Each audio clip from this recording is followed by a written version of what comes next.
જય સ્વામિનારાયણ વિદ્યાર્થી મિત્રો, બાયોલોજી ઈ વિદ્યાના ક્લાસમાં આપનું સ્વાગત છે. 11 સાયન્સ ચેપ્ટર નંબર 8 કોષ જીવનનો એકમ સેલ લાઈફ યુનિટ. હવે ટોપિક છે લાક્ષણિક સુકોષની રચના. લાક્ષણિક સુકોષ કેન્દ્રીય કોષની રચના. જો મિત્રો બધાએ ચોપડી પ્રમાણે ટેક્સ્ટબુક પ્રમાણે વનસ્પતિ કોષ અને પ્રાણી કોષની સુંદર મજાની આકૃતિ ડ્રો કરવાની, જે તમે 10મામાં કરી હશે, 9થમાં પણ કરી હશે અને પ્રાઇમરીમાં પણ કરી હશે. એમ આઈ રાઈટ?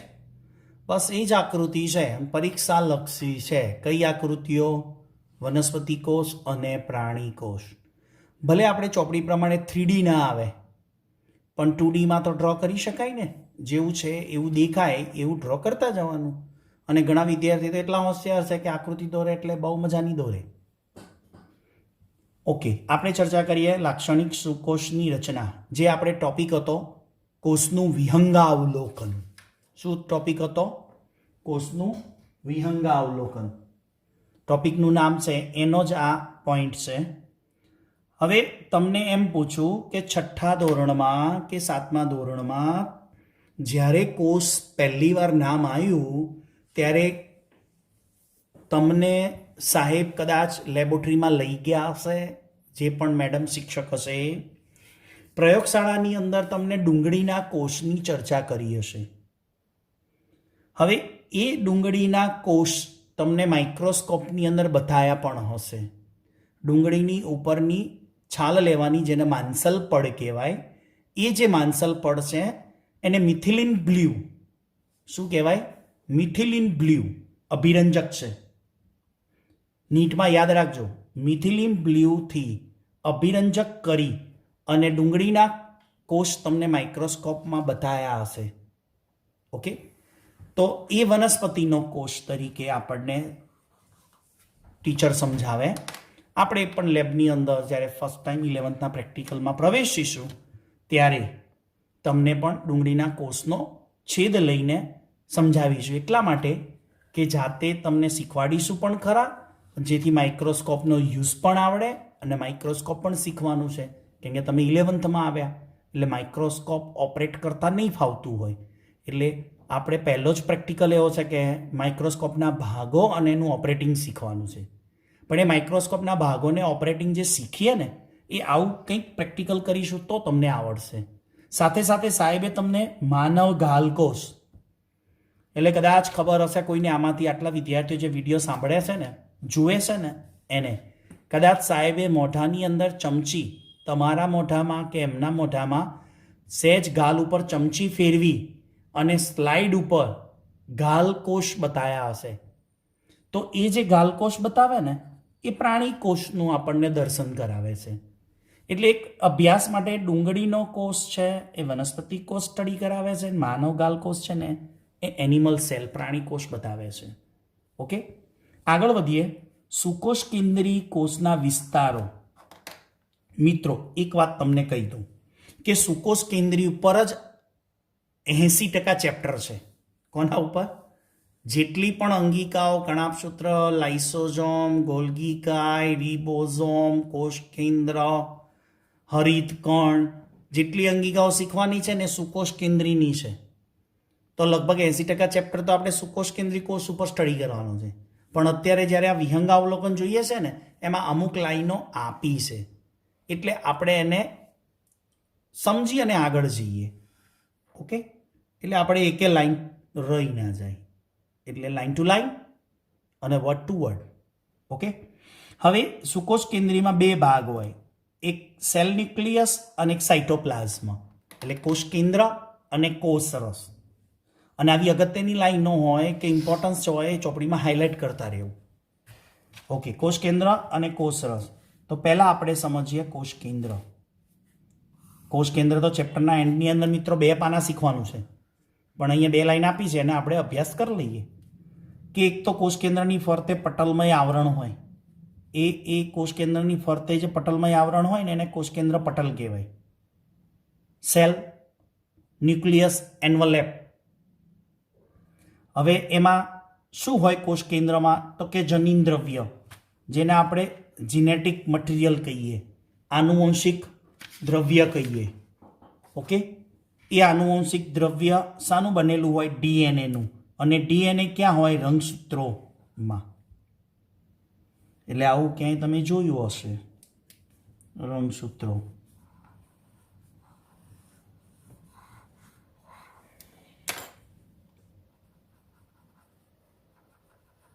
આ રંગસૂત્રો છે અને આ રંગસૂત્રોની અંદરનું ડીએનએ છે.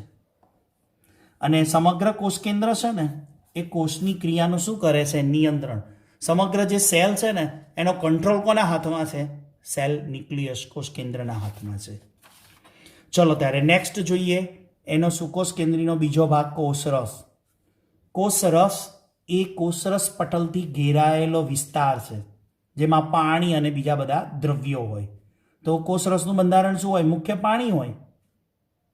70 થી 80% પાણી હોય અને બાકી અન્ય રસાયણો હોય, જેમાં કાર્બનિક અકાર્બનિક દ્રવ્યો આવેલા હોય. સાથે કોષરસ શું ધરાવે છે? અર્ધ તરલ આધારક ઘટક છે. અર્ધ તરલ આધારક ઘટક ધરાવે છે. હવે વનસ્પતિ કોષ અને પ્રાણી કોષમાં કોષ પ્રક્રિયા માટેનું મુખ્ય સ્થાન છે. એટલે કે એનિમલ સેલ હોય કે પ્લાન્ટ સેલ, વનસ્પતિ કોષ હોય કે પ્રાણી કોષ, બંનેની અંદર જે પણ કંઈ ચયાપચયની બધી પ્રક્રિયાઓ ચાલે છે ને, એ બધી જ પ્રક્રિયાઓ ક્યાં ચાલે છે? શું કહી શકાય? કોષ રસની અંદર ચાલે છે. તો બધી કેમિકલ રિએક્શન હોય કે મેઇન તો બાયોકેમિકલ રિએક્શન કહેવાય, કેમ કે કેમિકલ પ્રક્રિયા થવાની પણ કોષ છે, કોષની અંદર થવાની, કોષ રસમાં થવાની. બરાબર? પણ કોષ એ શું છે? જીવંત એકમ છે, લાઈફ યુનિટ છે. એટલે એમાં થતી જે કેમિકલ પ્રોસેસ છે ને, એને બાયોકેમિકલ રિએક્શન કહેવાય. એટલે જૈવ રાસાયણિક પ્રક્રિયાઓ કહેવાય. તો એ બધી જૈવ રાસાયણિક પ્રક્રિયાઓ છે ને, એ કોષ રસમાં જ થતી હોય. હવે કોષને તેની જીવંત સ્થિતિમાં રાખવા માટેના જરૂરી રાસાયણિક પ્રક્રિયાઓ પણ કોષ રસમાં જ થાય. કોષ જીવંત શાને કારણે હોય? એની અંદર બધી પ્રક્રિયાઓ થતી હોય ત્યારે જ હોય. સાથે સાથે કોષ રસ શું ધરાવે છે? પટલમય અંગિકાઓ, જેવી કે અંતઃકોષ રસજાળ, ગોલ્ગીકાય, કણાભસૂત્ર, લાઇસોઝોમ, સૂક્ષ્મ નલિકાઓ, સૂક્ષ્મકાય અને રસધાની. આ સિવાય કોઈ રહી ગઈ હોય તો એ પણ છે, પણ અહીંયા ખાલી સમજવા પૂરતી આપી છે 5-6 ઉદાહરણ તરીકે. આ બધી પટલમય અંગિકા કહેવાય. હવે તમને એમ થશે કે પટલમય એટલે શું? કોઈ અંગિકા પકડીને ચાલીએ, ગોલ્ગીકાય, તો પટલ છે એની ઉપર, એક આવરણ ટાઈપ છે. પટલો, પટલિકાઓ, એટલે પટલમય રચના કહેવાય. તો આ વાત થઈ સુકોષ કેન્દ્રી કોષ. હવે એ કોષમાં પટલવિહીન અંગિકાઓ પણ આવેલી છે. હમણાં પટલમય અંગિકાની વાત કરી મિત્રો, તો પટલમય અંગિકા, પટલવિહીન પણ અંગિકા છે. Most important. આના ઉપર ઘણા બધા નીટમાં પ્રશ્નો આવી ગયા છે ફેરવીને. તો પટલમય અંગિકાઓ કઈ છે? નંબર 1 રિબોઝોમ, નંબર 2 તારા કેન્દ્ર. અંડરલાઈન કરી દેવાનું, બોક્સ બનાવી દેવાનું. જ્યાં આ જે ફકરો ચાલે છે ને ચોપડીમાં, એ જગ્યામાં પટલવિહીન અંગિકા લખ્યું છે અને નામ આપ્યા છે, ત્યાં નામમાં એક રિબોઝોમ છે એની ઉપર બોક્સ બનાવો અને એક તારા કેન્દ્ર છે એના ઉપર બોક્સ બનાવો. તો 2 યાદ રાખજો, પટલવિહીન અંગિકા કઈ કહેવાય? રિબોઝોમ અને તારા કેન્દ્ર. ઓકે, હવે આ રિબોઝોમ અને તારા કેન્દ્ર વચ્ચે અલગ અલગ થિયરી શીખી લઈએ. પહેલા રિબોઝોમ ઉપર શીખીશું.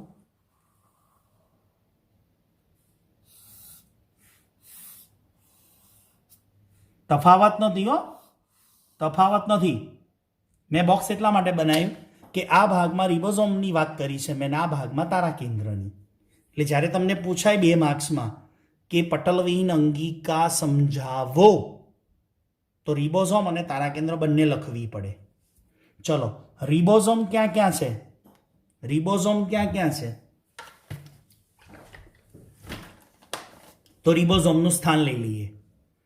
એ વનસ્પતિ કોષ હોય કે પ્રાણી કોષ, એ સુકોષ કેન્દ્રી હોય કે આદિકોષ કેન્દ્ર, એક સુવિકસિત કોષ હોય કે પ્રાથમિક પ્રકારનો કોષ હોય. પછી અંતઃકોષ રસજાળની સપાટી ઉપર જોજો ક્યાં ક્યાં છે રિબોઝોમ. સુકોષ કેન્દ્રી સજીવોમાં, આદિકોષ કેન્દ્રી સજીવોમાં, અંતઃકોષ રસજાળ છે એની સપાટી ઉપર, કણાભસૂત્રમાં પણ એની હાજરી છે, હરિતકણમાં પણ એની હાજરી છે, અને કોષરસમાં પણ નાના કણિકામય સ્વરૂપે આવેલા છે. તો આના ઉપર નીટમાં આ જ પ્રશ્ન જવાબ આ જ, પણ પ્રશ્ન 2 થી 3 પ્રકારે અલગ અલગ ટાઈપમાં પૂછાયો છે કે રિબોઝોમ નીચેનામાંથી કઈ અંગિકામાં હાજર હોય. તો કણાભસૂત્ર અને હરિતકણ આ 2 અંગિકા કહેવાય. કઈ અંગિકાની સપાટી ઉપર હોય, તો અંતઃકોષરસજાળની સપાટી ઉપર હોય. બરાબર. તો આ રિબોઝોમનું સ્થાન છે. હવે રિબોઝોમ કાર્ય શું કરશે? પ્રોટીન સંશ્લેષણ. પણ રિબોઝોમ ઉપર પણ થિયરી મિત્રો શીખવાની છે આગળ, પણ અહીંયા આપણને પટલવીન અંગિકા આપ્યું છે ને એટલે સમજવું પડે. તો રિબોઝોમ ક્યાં ક્યાં હોય એ લખ્યું, અને એનું કાર્ય પ્રોટીન સંશ્લેષણ. સાથે બીજી પટલમય અંગિકા કઈ છે? તારાકેન્દ્ર. તો તારાકેન્દ્ર ક્યાં હોય? યાદ રાખજો, સુકોષ કેન્દ્રી સજીવોમાં, અને એ પણ પ્રાણી કોષમાં જ હોય. ક્યાં? સુકોષ કેન્દ્રી સજીવોમાં, અને પણ ક્યાં? એનિમલ સેલ, પ્રાણી કોષમાં જ હોય.